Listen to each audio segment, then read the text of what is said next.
Ibu Arfi dalam mata pelajaran Pendidikan Pancasila dan Kewarganegaraan kelas 9 di SMP Muhammadiyah Al-Kausar program khusus.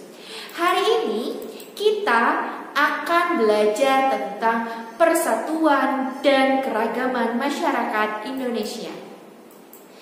Nah, coba perhatikan lingkungan di sekitar rumahmu. Apakah kamu hidup di lingkungan masyarakat dengan latar belakang yang berbeda-beda?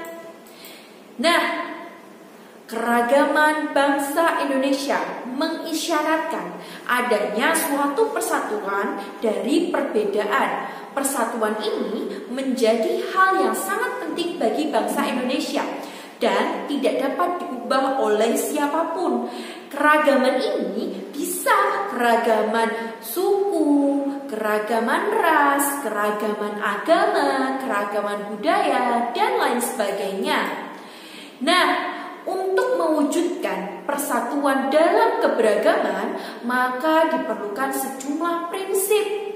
Nah, kita akan membahas dua prinsip penting, yaitu Bhinneka Tunggal Ika dan wawasan Nusantara. Melalui Bhinneka Tunggal Ika, bangsa Indonesia mengakui bahwa Indonesia merupakan bangsa yang terdiri atas berbagai suku, ras, agama, bahasa, adat istiadat. Namun, perbedaan dan keanekaragaman bukan menjadi pemisah dan alat untuk memecah belah persatuan dan persaudaraan.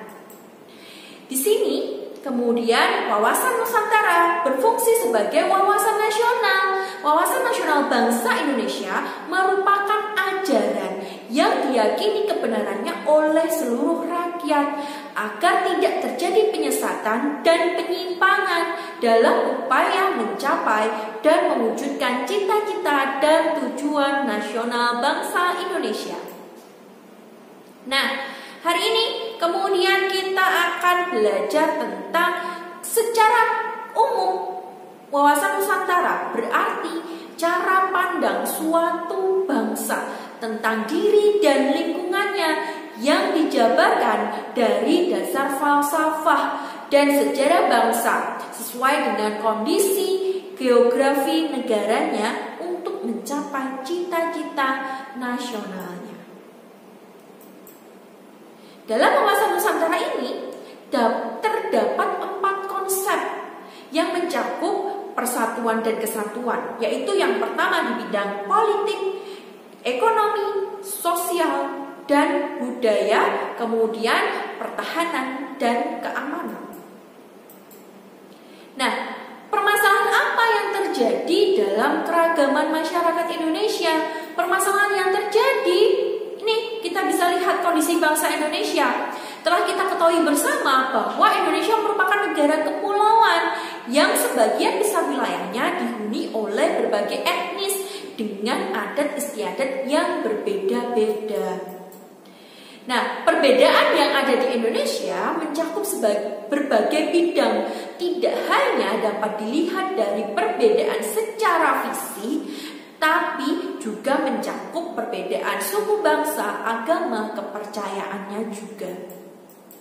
Nah, dalam wawasan Nusantara ini kita dapat memicu masalah yang dapat memunculkan konflik.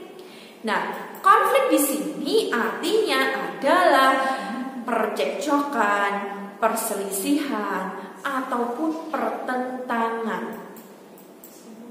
Surjono Sukanto mengatakan bahwa 4 faktor yang menyebabkan terjadinya konflik dalam masyarakat, yakni yang pertama perbedaan antar individu. Tidak mungkin antar individu itu mempunyai kesamaan yang terus-menerus, pasti ada satu sisi di mana akan terjadi perbedaan. Yang kedua adalah perbedaan kebudayaan, yang ketiga perbedaan kepentingan, dan yang keempat perubahan sosial. Nah, kalian bisa lihat bagaimana sikap kita yang dapat menjadi penyebab konflik dalam masyarakat. Yang pertama, penyebabnya karena primordialisme yang berlebihan. Yang kedua, etnosentrisme. Yang ketiga, diskriminatif. Yang keempat, stereotip. Yang kelima, fanatisme. Dan yang terakhir adalah eksklusivisme. Terjadinya konflik dapat menimbulkan sejumlah hal, antara lain yang pertama, perpecahan dalam masyarakat. Yang kedua, kerugian harta benda dan korban manusia. Yang ketiga, kehancuran nilai-nilai dan norma yang ada. Yang keempat, perubahan kepribadian. Dan yang terakhir adalah dominasi. Nah, bagaimana upaya kita menyelesaikan masalah yang muncul dalam keragaman masyarakat Indonesia? Upaya yang bisa kita lakukan adalah memberikan jaminan perlindungan hak-hak setiap warga negara, yakni merupakan salah satu upaya preventif untuk menyelesaikan masalah yang muncul. Kemudian apalagi melakukan penangkapan atas pihak-pihak yang bertanggung jawab dalam upaya aktif melakukan perpecahan terkait keragaman yang ada di masyarakat Indonesia.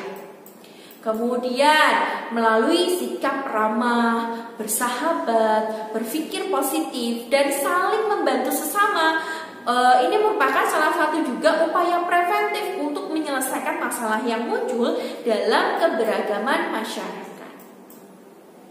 Nah, selain beberapa upaya menyelesaikan masalah keberagaman ini, hal yang paling penting untuk mengupayakan permasalahan keragaman adalah sikap untuk saling menghargai dan menghormati keragaman yang ada dan telah ada sejak bangsa Indonesia belum merdeka. Oke anak-anakku semuanya, demikianlah video pembelajaran yang Bu Arfi sampaikan pada hari ini. Semoga bisa bermanfaat bagi kalian. Tetap jaga kesehatan, tetap berfastabiqul khairat. Wassalamualaikum warahmatullahi wabarakatuh.